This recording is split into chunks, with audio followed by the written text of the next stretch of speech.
Hi, this is James Tripp. There's a quick question here on hypnosis from Sebastian. Sebastian says, I was wondering about hypnotic responders. As you're an experienced hypnotist, how often do you see results in, for example, the handstick routine? Would you make it work for almost everybody if you did the routine perfectly, or is it just in a few people? Now, this is a really good question. It comes down to this question often related to I remember people used to ask this when I used to do street hypnosis, what's your success rate? I remember having a conversation with a friend of mine, a fellow hypnotist on the train, and he said, what's your success rate? I said, honestly, at the moment, 100%.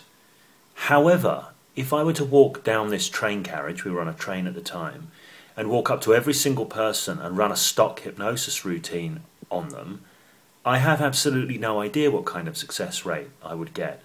Because the truth is, the more experienced you become as a hypnotist, now I'm going to talk here mostly in a street hypnosis context. Different contexts change the dynamics, but the more experienced you become in, number one, spotting who is likely to play the hypnosis game and who is not. Number two, selling the game to people so as they're more likely to buy into it.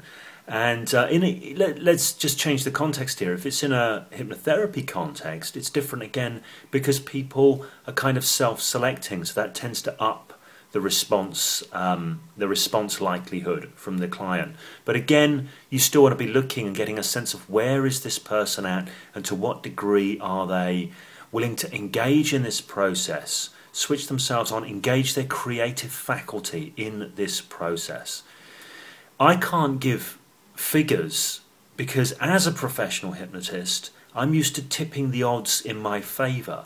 If things are looking like they're not likely to pan out, people who are familiar with my no-fail protocol know that I will change direction and move in a different way so as to create a different kind of experience for people. So I'm not always out to just get this one thing and inflexibly go for it and find out whether it works or it doesn't. I'm out to find out what we can get happening with people. Now, there's an idea which I've shared before, and it is this.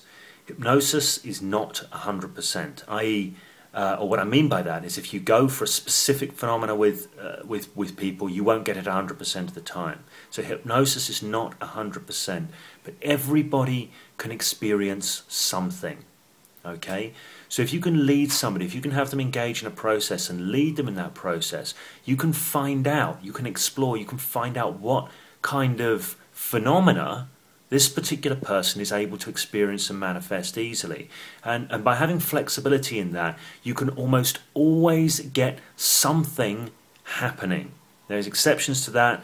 I was going to say there's an exception to that if you've got somebody who's very resistant, but actually once you get used to it, once you know how to get people to buy in, there's ways of framing things that dissipate that resistance. So the more experience you develop in that, the less likely that is to become an issue. Okay, Sebastian, I hope that helps you out a little bit. I know it's not giving you a straight answer, but there is no straight answer to this question. There are so many variables involved. Get out there, explore, play, and have fun, and find out, go in with this sense of curiosity. What is it that this person can experience? And get in there and start finding out.